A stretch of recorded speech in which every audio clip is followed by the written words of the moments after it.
നമ്മൾ തേങ്ങ വറുത്തരച്ച കോഴിക്കറിയാണ് ഉണ്ടാക്കാൻ പോകുന്നത് കേട്ടോ. ഇത് ചോറിനും പലഹാരത്തിനും ഒക്കെ അടിപൊളിയാണ് കേട്ടോ. അപ്പോൾ അതിങ്ങനെയൊന്ന് കാണാം. നമ്മൾ വറുത്തരച്ച കോഴിക്കറിയല്ലേ ഉണ്ടാക്കുന്നത്. അപ്പോൾ ആദ്യം തന്നെ നമുക്ക് തേങ്ങ ഒന്ന് വറുത്തെടുക്കാം. 1 കപ്പ് തേങ്ങ മിക്സിയുടെ ജാറിൽ ഒന്നങ്ങ് ക്രഷ് ചെയ്തെടുത്തതാണ് കേട്ടോ. അങ്ങനെ ആകുമ്പോൾ എന്താന്ന് വെച്ചാൽ വറവ് എല്ലാ ഭാഗത്തേക്കും ഒരുപോലെ ആവും. നല്ല ഡാർക്ക് ബ്രൗൺ കളറാക്കിയിട്ട് വേണം നമ്മൾ വറുത്തെടുക്കാൻ. അപ്പോൾ ഇതുപോലെ ചെയ്യണമെങ്കിൽ എല്ലാ ഭാഗവും ഒരുപോലെ ആയിട്ട് കിട്ടും കേട്ടോ. അത് ഒന്ന് പ്രത്യേകം ശ്രദ്ധിക്കുക തന്നെ വേണം. എന്ന് വെച്ചാൽ വറവിൽ നേരിയ വ്യത്യാസമൊക്കെ വന്നാൽ ഈ കോഴിക്കറിയുടെ ടേസ്റ്റ് ആകെ മാറും. അതുകൊണ്ടാണ് നമ്മളിങ്ങനെ ചെയ്തിരിക്കുന്നത്. അപ്പോൾ ആദ്യം സ്റ്റൗ കത്തിച്ച് പാനിലോട്ട് കുറച്ച് വെളിച്ചെണ്ണ ഒഴിച്ചു കൊടുക്കാം. ഇനി നമുക്കിതിലേക്ക് വേണ്ടത് ചെറിയൊരു കഷ്ണം കറുവപ്പട്ട, 2 ഏലക്ക, 3 ഗ്രാമ്പു, 1/2 ടീസ്പൂൺ കുരുമുളക്, 1/2 ടീസ്പൂൺ പെരിഞ്ജീരകം. എപ്പോഴും ഈ മസാല എടുക്കുമ്പോഴേ കൂടി പോവരുത് കേട്ടോ. കുറച്ച് നന്നായിക്കോട്ടെ എന്ന് വെച്ചിട്ട് നമ്മൾ കുറച്ച് അധികം ഇട്ട് കഴിഞ്ഞാൽ ആകെ ഒരു മടുപ്പ് ടേസ്റ്റ് വരുള്ളൂ. ഇതിന് പുറമെ നമ്മൾ ഇതിൽ കുറച്ച് ഗരം മസാലപ്പൊടി കൂടി ചേർക്കുന്നുണ്ട്. അപ്പോൾ ഇതെല്ലാം വളരെ കുറച്ച് ഇടാവൂ. പിന്നെ നമ്മൾ ഇന്ന് 1 കിലോ കോഴിയിലാണ് അതൊക്കെ ചെയ്യുന്നത് കേട്ടോ. അപ്പോൾ ഇത് നമുക്ക് എണ്ണയിലോട്ട് ഇട്ട് കൊടുക്കാം.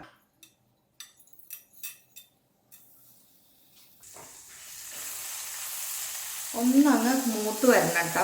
ഇതിൽ നമ്മൾ പെരിഞ്ജീരകം എടുത്തിരിക്കുന്നത് കേട്ടോ, വലിയ ജീരകം. അപ്പം ചെറിയ തീയിൽ ഇത് മൂത്ത് കഴിഞ്ഞു. ഇനി നമുക്ക് ഇതിലോട്ട് 5-6 ചെറിയ ഉള്ളി എടുത്തിട്ടുണ്ട്. അത് നടുകെ കട്ട് ചെയ്തതാട്ടോ. അതേപോലെ തന്നെ ഒരു 4-5 വെളുത്തുള്ളി എടുത്തിട്ടുണ്ട്. ഇതും ഒന്ന് ഇളക്കി കൊടുക്കാം. 2-3 മിനിറ്റ് ഒന്ന് വഴറ്റിയെടുക്കാം കേട്ടോ. എന്നതിന് ശേഷം നമ്മളിതിൽ തേങ്ങ ചേർക്കുന്നുള്ളൂ.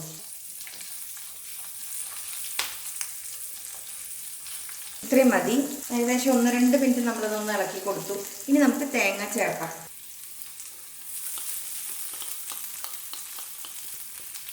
ഒപ്പം നമുക്ക് ഒരു തണ്ട് കറിവേപ്പില ചേർക്കാം. ഇനി നമ്മൾ നല്ല ബ്രൗൺ കളർ ആവുന്നിടം വരെ ഇളക്കി കൊടുക്കാം. കൈ വിടാതെ ഇളക്കി കൊടുക്കണം കേട്ടോ. നമ്മൾ നോൺ സ്റ്റിക്ക് പാനിൽ ഇങ്ങനെ തേങ്ങ വറുത്തെടുക്കുകയാണെങ്കിൽ വലിയ പ്രയാസമില്ല, പെട്ടെന്ന് തന്നെ റെഡിയാവും. അതുപോലെ മിക്സിയിൽ ഒന്ന് അടിച്ചെടുത്തതാണല്ലോ, അപ്പോൾ പെട്ടെന്ന് ആവുകയും ചെയ്യും. അതിന് നല്ല ബ്രൗൺ കളർ ആയ ശേഷം നമുക്ക് കാണാം. അപ്പോൾ ദേ നല്ല ഗോൾഡൻ ബ്രൗൺ കളർ ആയിട്ടുണ്ട് കേട്ടോ. ഈ തേങ്ങ വറുക്കുമ്പോഴേ നല്ല ഹൈ ഫ്ലെയിമിലൊന്നും ഇട്ട് വറുത്തേക്കരുത് കേട്ടോ. അതിന്റെ ആ ഒരു ടേസ്റ്റ് തന്നെ നഷ്ടമാവും. ഒന്നങ്ങോട്ട് ആയി കഴിഞ്ഞാൽ പിന്നെ നമ്മൾ ചെറിയ തീയിലിട്ടിട്ട് വേണം ഇതുപോലെ ഇളക്കി കൊടുക്കാൻ. എങ്കിലാണ് എല്ലാ ഭാഗവും ഒരുപോലെ ആവുകയുള്ളൂ.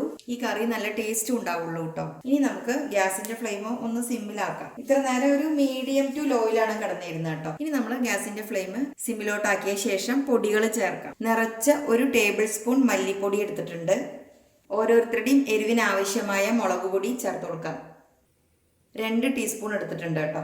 ഇതിപ്പോൾ നമ്മൾ പൊടിയാണ് ചേർത്തിയത്. അതല്ലാതെ മുഴുവനായിട്ടുള്ള മല്ലിയും വറ്റൽമുളകും എടുക്കുന്നതെങ്കിൽ ആദ്യം തേങ്ങ മൂപ്പിക്കുന്നതിന് മുന്നേ അതൊന്ന് വറുത്തെടുക്കണം കേട്ടോ. എന്നതിന് ശേഷം തേങ്ങ മൂപ്പിച്ചെടുത്താൽ മതിയാവും. ഇങ്ങനെ ചെയ്താലും മതി, നന്നായിട്ട് വറുത്തെടുത്താൽ മതി. അപ്പൊ ഇനിയാണ് ശ്രദ്ധിക്കേണ്ടത്, പൊടിയൊക്കെ ഇങ്ങനെ കനച്ചു പോയി കഴിഞ്ഞാൽ അതിന്റെ ആ ഒരു ടേസ്റ്റ് വരുള്ളൂ. അപ്പോൾ എപ്പോഴും ഗ്യാസിന്റെ ഫ്ലെയിം സിമ്മിലാക്കിയിട്ട് ഈ പൊടികൾ ചേർത്തി കഴിഞ്ഞാൽ മൂപ്പിച്ചെടുക്കാവൂ കേട്ടോ. അത് പ്രത്യേകം ശ്രദ്ധിക്കണം. ഇനി ചെറിയ തീയിൽ ഇതേപോലെ ഏകദേശം ഒരു 4-5 മിനിറ്റ് ഇതുപോലെ ഈ മല്ലി മുളകൊക്കെ ഒന്ന് മൂപ്പിച്ചെടുക്കാം. നമ്മൾ ഈ ഇങ്ങനെ ചെയ്യുമ്പോൾ മഞ്ഞപ്പൊടി ഇതിലിടില്ല കേട്ടോ. മഞ്ഞപ്പൊടി നമ്മൾ നേരിട്ട് മറ്റേ ഉള്ളിയൊക്കെ വഴറ്റുന്നതിലാണ് ഇടാറ്. കുറച്ചൊരു ക്ഷമയോടെ ചെയ്യേണ്ട ഒരു കാര്യം കേട്ടോ ഈ തേങ്ങയുടെ വറവ്. ഇത്രയേ ഉള്ളൂ ഇതിലാകെയുള്ള ഒരു പണി. ഈ തേങ്ങയുടെ കൂട്ട് നന്നായിട്ട് കിട്ടിയാലാണ് കറി ടേസ്റ്റ് ഉണ്ടാവുള്ളൂ. അപ്പോൾ ഇതേ ചെറിയ തീയിൽ കിടന്നിട്ട് ഏകദേശം ഒരു 5-6 മിനിറ്റ് ആയിട്ടോ.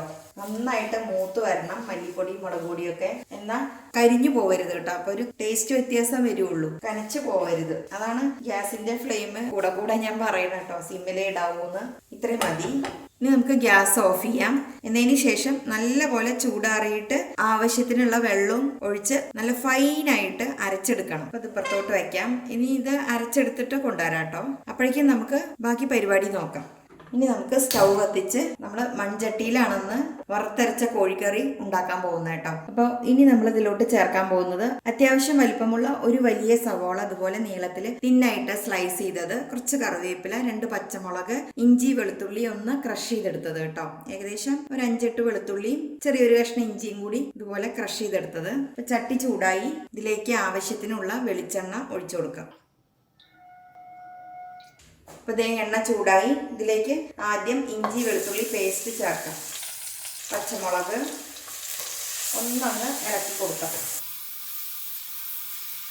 ഇതിൻ്റെ ആ പച്ചമണമൊക്കെ നന്നായിട്ട് മാറണം കേട്ടോ. നല്ലൊരു മണം വരും ഇഞ്ചിയും വെളുത്തുള്ളിയൊക്കെ മൂപ്പിച്ചെടുക്കുമ്പോൾ. നമ്മുടെ ഈ വറുത്തരച്ച കോഴിക്കറിയില്ലേ പിടിയുടെ കൂടെ കഴിക്കാൻ നല്ല ടേസ്റ്റാണ് കേട്ടോ. അതുപോലെ ചോറിൻ്റെ കൂടെയും നല്ല ടേസ്റ്റാണ്. ഒരു പപ്പടമൊക്കെ ഉണ്ടായാൽ മതി. എനിക്കിഷ്ടമാണ് കേട്ടോ ചോറിൻ്റെ കൂടെ ഈ വറുത്തരച്ച കോഴിക്കറിയും പപ്പടമൊക്കെ കൂട്ടി കഴിക്കാൻ വലിയ ഇഷ്ടമാണ്. ഏത് പലഹാരത്തിൻ്റെ കൂടെയും കഴിക്കാം കേട്ടോ.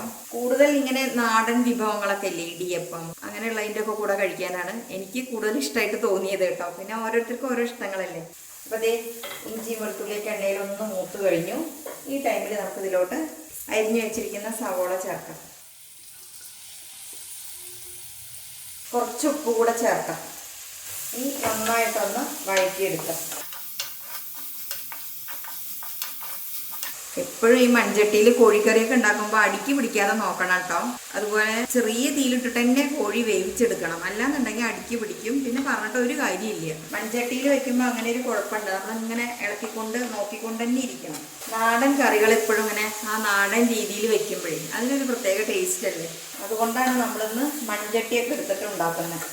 ഇത്രയും മതി കേട്ടോ. ഉള്ളി ഏകദേശം ഒരു 3/4 ഭാഗത്തോളം മൂത്ത് കഴിഞ്ഞു. ഒത്തിരി അങ്ങ് ബ്രൗൺ കളർ ആവണ്ട, ഈ ഒരു രീതിയിലായാൽ മതി. കുറച്ചൊന്നും ഇങ്ങനെ ട്രാൻസ്പെറന്റ് ആവണം കേട്ടോ. ചെറുതായിട്ട് ഒരു ബ്രൗൺ കളർ വരണം, എന്നാൽ ഒത്തിരി ഒരുപാട് അങ്ങനെ മൂത്ത് പോകാനും പാടില്ല. ഈ ഒരു പാകം മതി. ഇനി നമുക്ക് ഇതിലോട്ട് അത്യാവശ്യം വലിപ്പമുള്ള 2 തക്കാളി എടുത്തിരിക്കുന്നു കേട്ടോ. നിങ്ങൾ എടുക്കുമ്പോൾ ചെറിയ തക്കാളി ആണെങ്കിൽ 3 എടുത്തോളൂ. ഞാനിപ്പോൾ 2 എടുത്തിരിക്കുന്നത്. ഇതിലോട്ട് ചെറുതായിട്ട് കട്ട് ചെയ്തിടാം. നീളത്തിൽ വേണമെങ്കിൽ നീളത്തിൽ ഇടാം, എങ്ങനെ ഇട്ടാലും കുഴപ്പമില്ല കേട്ടോ. കാരണം ഇതൊക്കെ നന്നായിട്ട് വെന്തുടയാനുള്ളതാണ്. ഇനി നന്നായിട്ട് ഒന്നുകൂടി തക്കാളി ഉടഞ്ഞു വരട്ടെ. ഇനി നമുക്ക് ഗ്യാസിൻ്റെ ഫ്ലെയിം ഒന്ന് കൂട്ടി വെക്കാം കേട്ടോ, എങ്കിലേ ഈ തക്കാളി പെട്ടെന്ന് ആവുള്ളൂ. അപ്പോൾ തക്കാളിയൊക്കെ നന്നായി വെന്തുടങ്ങിയ ശേഷം ഇതിലോട്ടൊരു 1/4 ടീസ്പൂൺ മഞ്ഞൾപ്പൊടി ചേർത്തിട്ടുണ്ട് കേട്ടോ. ആ വീഡിയോ എൻ്റെ കയ്യിൽ റെക്കോർഡ് ആയില്ല കേട്ടോ, അത് കാരണം അത് ചേർക്കാൻ ആരും മറക്കരുത്. അപ്പോൾ നമ്മുടെ മഞ്ഞൾപ്പൊടിയൊക്കെ നന്നായിട്ട് മൂത്ത് കഴിഞ്ഞു കേട്ടോ. ഈ ഓരോ സ്റ്റെപ്പും കറക്റ്റായിട്ട് തന്നെ ചെയ്യണം കേട്ടോ. മഞ്ഞൾപ്പൊടിയൊക്കെ ശരിക്കും എണ്ണയിൽ മൂത്ത് വരണം. ഇനി ഈ ടൈമിൽ നമുക്ക് കഴുകി വെച്ചിരിക്കുന്ന 1 കിലോ ചിക്കൻ ഇട്ട് കൊടുക്കാം. ഇതിൽ നല്ല കഷ്ണങ്ങളൊക്കെ 2 ദിവസം മുന്നേ ഞാൻ അമ്മൂസിന് ചിക്കൻ ഫ്രൈ ഉണ്ടാക്കാൻ എടുത്തു. ബാക്കിയുള്ള കഷ്ണങ്ങളെ ഉണ്ടാവുള്ളൂ. ഇനി നന്നായിട്ടൊന്ന് ഇളക്കി കൊടുക്കാം. കുറച്ചുകൂടെ ഉപ്പ് ചേർക്കാം. നമ്മൾ നേരത്തെ കുറച്ച് ഉപ്പ് ചേർത്തതാണ്, ബാക്കി നോക്കിയിട്ട് ചേർത്താൽ മതി കേട്ടോ.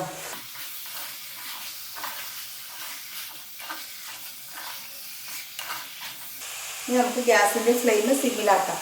ഇനി ഇതിലോട്ട് ഈ വറുത്ത് വെച്ചിരിക്കുന്ന തേങ്ങയുടെ കൂട്ട് ചേർക്കാം. നല്ല മയത്തിൽ അരച്ചെടുക്കണേ. കണ്ടില്ലേ, നല്ല ഡാർക്ക് കളറായിട്ടുണ്ട്. അത് ഇതിലോട്ട് ചേർത്ത് കൊടുക്കാം.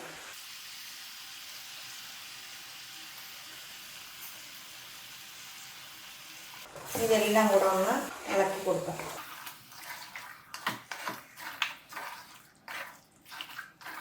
നല്ലൊരു മണം കേട്ടോ ഈ തേങ്ങ വറുത്തതിൻ്റെ. അരപ്പിന് നല്ലൊരു വാസനയാണ്. ഇനി ആവശ്യാനുസരണം വെള്ളം ഒഴിച്ചു കൊടുക്കാം. ആ മിക്സിയുടെ ജാറിൽ തന്നെ അരപ്പ് മുഴുവനായിട്ട് കഴുകിയെടുത്താൽ മതി കേട്ടോ. അപ്പോൾ തേങ്ങ അരയ്ക്കാനായിട്ട് 1 കപ്പ് വെള്ളം ചേർത്തിയത്, പിന്നെ നമ്മളൊരു 2 കപ്പും കൂടി ചേർത്തിയിട്ടുണ്ട്. ഇനി ഇതെല്ലാം കൂടെ ഒന്ന് ഇളക്കി യോജിപ്പിക്കാം.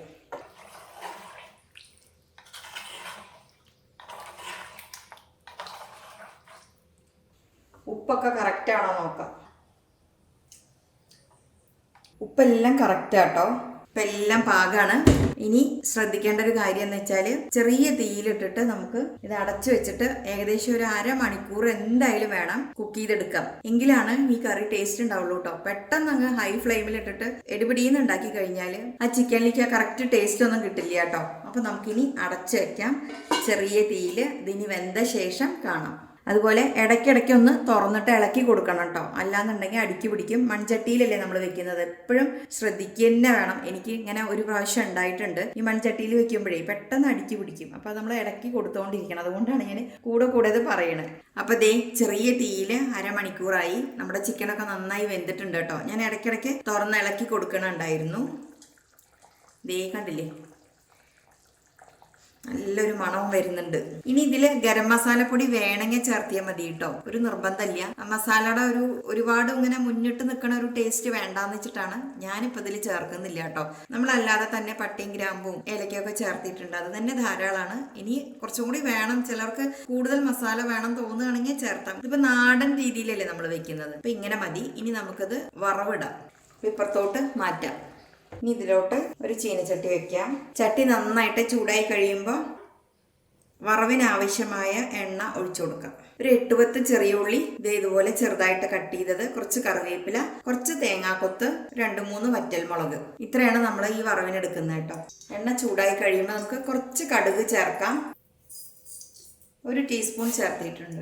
കടുകിന്റെ ടേസ്റ്റ് ഇഷ്ടമല്ലെങ്കിൽ അത് ഒഴിവാക്കാട്ടോ. വെറുതെ ഉള്ളിയും വറ്റൽമുളകും ആ തേങ്ങാക്കൊത്തൊക്കെ മൂപ്പിച്ചെടുത്താൽ മതി. നമ്മളിന്ന് പക്ക നാടൻ രീതിയിലാണ് ഉണ്ടാക്കുന്നത്. ശരിക്കും നമ്മുടെ അമ്മമാരൊക്കെ ഇതിൽ തക്കാളി അധികം ചേർക്കില്ല കേട്ടോ. തക്കാളി ചേർക്കാതെയാണ് വറുത്തരച്ച കോഴിക്കറി ഉണ്ടാക്കാറ്. തക്കാളി ചേർത്തിട്ടും ഉണ്ടാക്കാം. കുറച്ചുകൂടി പണ്ടത്തെ ആൾക്കാർ തക്കാളി ഒന്നും ചേർക്കാറില്ല. കടുകെല്ലാം പൊട്ടിക്കഴിയുമ്പോൾ നമുക്ക് വറ്റൽമുളക് ചേർത്ത് കൊടുക്കാം. ഒന്ന് മൂത്ത് വരട്ടെ കേട്ടോ ഈ മുളക്. ആ ടൈമിൽ നമുക്ക് ഇതിലോട്ട് ചെറിയ ഉള്ളി ചേർക്കാം.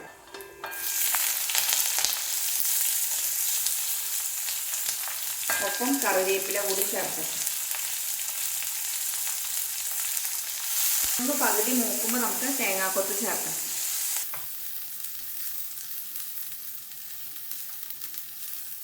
ഈ കറിയിൽ ചെറിയ ഉള്ളി തന്നെ ചേർക്കാനായിട്ട് നോക്കണം കേട്ടോ. അപ്പോഴാണ് ഇതിന് രുചിയും മണവും ഒക്കെ കൂടുതൽ ഉണ്ടാവുള്ളൂ. അപ്പോൾ ഇതേ പകുതിയോളം മൂത്ത് കഴിഞ്ഞ ഉള്ളി.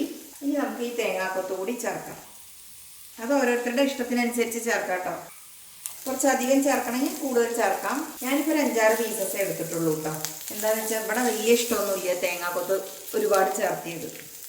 ഇതെല്ലാത്തിൻ്റെ കൂടെ കഴിക്കാനും നല്ല ടേസ്റ്റ് ആട്ടോ. പുട്ടിൻ്റെ കൂടെ, ചോറിൻ്റെ കൂടെ, എന്താ പറയുക, ദോശയുടെ കൂടെ, പിന്നെ ഞാൻ പറഞ്ഞില്ലേ പിടിയുടെ കൂടെ, അങ്ങനെ ഒരുപാട് ഐറ്റംസിൻ്റെ കൂടെ പോകുന്ന ഒന്നാണ്. മാത്രമല്ല ഈ വറുത്തരച്ച കോഴിക്കറി പെട്ടെന്ന് കേടാവൂല്ല. ഇത്രയും മതി കേട്ടോ. ഇനി നമുക്ക് ഗ്യാസ് ഓഫ് ചെയ്തിട്ട് ഇത് ആ കറിയിലോട്ട് ഒഴിച്ചു കൊടുക്കാം. നമ്മുടെ കോഴിക്കറി കാണാൻ തന്നെ എന്തൊരു സുന്ദരിയ. ഇതിലോട്ട് ഇതിട്ട് ചേർത്ത് കൊടുക്കാം.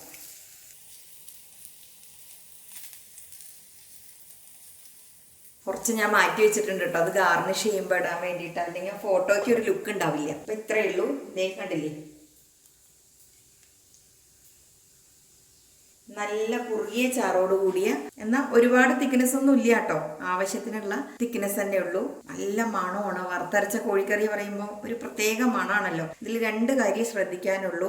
തേങ്ങ നന്നായിട്ട് ബ്രൗൺ കളർ ആവുന്നിടം വരെ വറക്കുക. അത് ഹൈ ഫ്ലെയിമിലിട്ടിട്ട് വറുത്തെടുക്കരുത് കേട്ടോ. അപ്പൊ എന്താന്ന് വെച്ചാല് ഒരുപോലെ വറവ് എല്ലായിടത്തേക്കും എത്തില്ല. അപ്പൊ നമ്മുടെ ആ ഒരു കറിയുടെ ടേസ്റ്റ് തന്നെ നഷ്ടമാവും. പകുതി ഭാഗം ബ്രൗൺ കളറാവും, പകുതി ഭാഗം ഇങ്ങനെ വിളയുന്നനെ കിടക്കും. അപ്പൊ അങ്ങനെ വറുത്തെടുക്കരുത്. അതിനാണ് നമ്മൾ മിക്സിയുടെ ജാറിൽ ഒന്നിങ്ങനെ ക്രഷ് ചെയ്തെടുത്തത്. പിന്നെ ഒന്ന് ശ്രദ്ധിക്കാനുള്ളത്, പൊടികൾ ചേർക്കുമ്പോൾ മല്ലിപ്പൊടി, മുളക് പൊടി അതിങ്ങനെ കനച്ച് പോവരുത്. തീയിൽ ഇങ്ങനെ കിടന്നിട്ട്, അതായത് ഹൈ ഫ്ലെയിമിലൊക്കെ ഇടുമ്പോൾ അതിങ്ങനെ കനച്ചിട്ട് അതിന്റെ ഒരു ടേസ്റ്റും മണവും ഒക്കെ രുചിയൊക്കെ നഷ്ടപ്പെടും. അപ്പൊ ഇത് 2 കാര്യങ്ങൾ പ്രത്യേകം ശ്രദ്ധിക്കുക കേട്ടോ വറുത്തരച്ച കോഴിക്കറിയിൽ. ഇനിയിപ്പോൾ ഇതിൽ ഗരം മസാലപ്പൊടി വേണമെന്നുള്ളവർക്ക് ചേർക്കാട്ടോ. ഞാൻ പറഞ്ഞല്ലോ അത് നാടൻ രീതിയിലുള്ള ഒരു വെപ്പാണ്. അപ്പോൾ ഞാൻ ഇനി ഒരുപാട് മസാലയൊന്നും കുത്തി നിറയ്ക്കണില്ല. വേണമെന്നുള്ളവർക്ക് ചേർക്കാട്ടോ. പറയുമ്പോൾ തന്നെ വായിൽ വെള്ളം ഊർന്നു. ഞാൻ ഇനി വേഗം ചോറിനട്ടെ കേട്ടോ. അപ്പൊ ഇതുപോലെ എല്ലാവരും ഉണ്ടാക്കി നോക്കൂ കേട്ടോ. വീഡിയോ കണ്ട് ഇഷ്ടമായെങ്കിൽ ലൈക്ക് ചെയ്യാനും സബ്സ്ക്രൈബ് ചെയ്യാനും ഷെയർ ചെയ്യാനും ആരും മറക്കരുത്. വീണ്ടും നല്ല നല്ല റെസിപ്പിയുമായി വരുന്നത് വരേക്കും ബായ്.